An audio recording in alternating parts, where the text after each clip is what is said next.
Merci, Monsieur le Président, pour la parole. À l'entame de mon propos, je voudrais rendre grâce au Tout-Puissant qui nous a permis d'être au rendez-vous de cette rencontre continentale. C'est le lieu de remercier le gouvernement et le peuple éthiopien pour leur accueil ainsi que toutes les facilités mises à notre disposition depuis notre arrivée à Addis Abeba. Je rends un hommage mérité au président de la République islamique de Mauritanie, président sortant de notre union, mon frère Mohamed Ould El Ghazouani, pour le leadership avec lequel il a conduit son mandat au service du continent.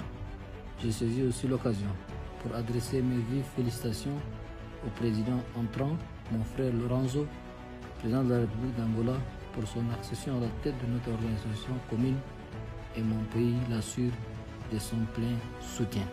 Mesdames, Messieurs les chefs d'État, de gouvernement et de délégation, distingués invités, cette 38e session se tient dans un contexte particulier marqué par de multiples défis d'ordre politique, sécuritaire, économique, climatique et humanitaire, pour ne citer que cela, lesquels défis nous interpellent et nous obligent à un surcroît d'action et de solidarité. Si l'on peut se réjouir de quelques bonnes initiatives, à l'instar de la ZLECLAF, dont la finalisation est entendue, il y a lieu de constater que rien ne marche comme il se doit, ni au sein de notre organisation, ni dans ses approches envers les défis de notre temps. Je voudrais parler de la vocation première, de la raison d'être de l'Union africaine. Cette question représente aujourd'hui une urgence qui ne peut plus être sous silence. Une urgence qui exige un langage de vérité et un engagement constant. En effet, nous, peuple africain, peuple des États membres de l'Union africaine, nous nous retrouvons au centre de nouveaux défis dans un monde en mutation. Nous devons choisir entre continuer à subir le sort qui nous est voulu par le reste du monde ou nous unir pour prendre en main notre destin et construire pour notre continent un avenir souverain, digne et prospère. Nous sommes à l'ère du choix. L'Union africaine, cette organisation née de nos luttes et de nos rêves, doit être l'épine dorsale de la renaissance de notre continent sur tous les plans. Mais pour cela, elle doit incarner une véritable souveraineté africaine, porter une voix audible dans les instances multilatérales, développer une réelle autonomie financière et partager une forte volonté commune de construire un avenir africain radieux. Nous, dirigeants africains ici réunis, nous ne devons plus accepter que nos politiques soient dictées, que nos décisions soient influencées et que nos ressources soient exploitées au profit des autres. L'Union africaine doit être le rempart contre toute forme de domination, qu'elle soit économique, culturelle ou politique. Nous devons renforcer nos institutions, garantir l'indépendance de nos décisions et refuser toute ingérence dans nos affaires intérieures. Sur le plan économique et industriel, l'Afrique est le continent le plus riche en ressources naturelles. Une évidence sans cesse affirmée, mais le continent demeure le plus pauvre en termes de développement. Cette contradiction émane d'un système mondial injuste bâti sur nos propres tares, failles et divisions. L'Union africaine doit agir autrement pour parvenir à une intégration économique réelle, en créant des marchés communs, en favorisant le commerce intra-africain, en protégeant nos industries naissantes et prendre fait et cause pour la souveraineté et la fierté africaine. Nous devons cesser d'être perpétuellement les exportateurs de matières premières et les consommateurs de produits importés, avec l'ambition ferme de devenir les artisans de la transformation de nos propres produits. L'Union africaine doit également retrouver sa vocation pleine et entière sur le domaine culturel. Nos cultures, nos langues, nos traditions sont les piliers de notre identité.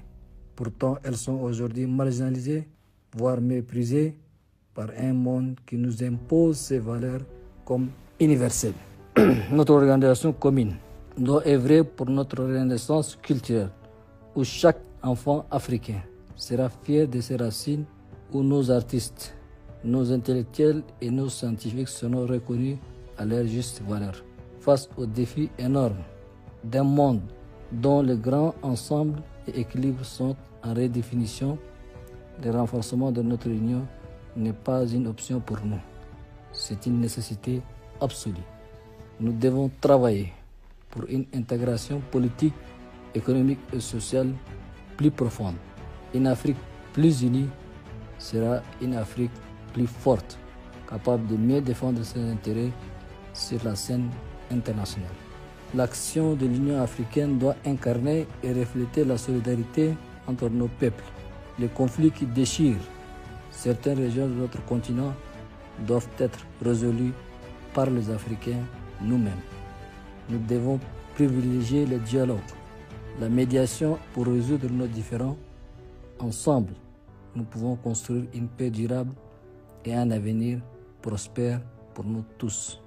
Mesdames, Messieurs, distingués invités, je voudrais saisir cette tribune pour plaider en faveur d'une reprise de dialogue entre l'Union africaine et les 5 pays frères que sont le Mali, le Burkina Faso, la Guinée, le Gabon et le Niger.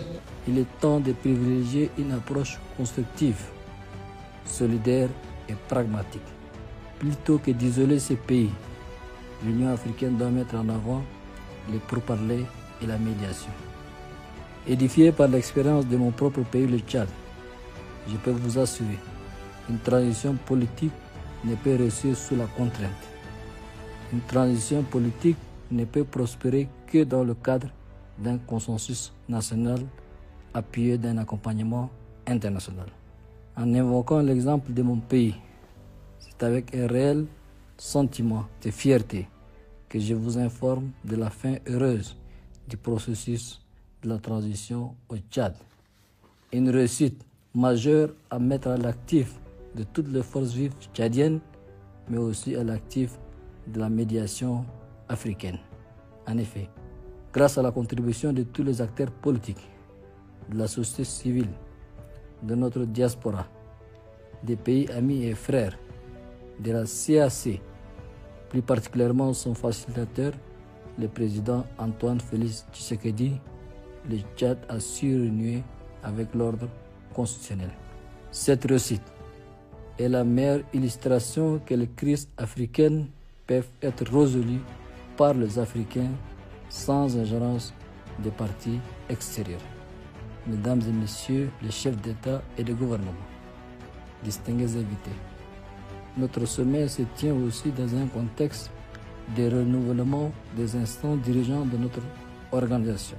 C'est le lieu de féliciter l'équipe sortante et de souhaiter plein succès à celle qui va lui succéder. C'est à ce juste titre que notre institution a choisi comme thème de l'année « Justice pour les Africains et les personnes d'ascendance africaine par les réparations ». Il nous revient de mesurer la profondeur de ce thème, de travailler à la pleine adhésion de nos populations et d'obtenir le plein engagement de nos communautés régionales dans la mise en œuvre de ce projet noble. Mesdames, Messieurs, distingués invités, il est essentiel de reconnaître les insuffisances de l'Union africaine pour le réparer. Elle doit changer profondément pour jouer pleinement son rôle en Afrique et dans le monde. Elle doit être capable de défendre avec plus d'efficacité les intérêts du continent. Elle a le potentiel de devenir une force d'influence, mais cela nécessite une réforme en profondeur.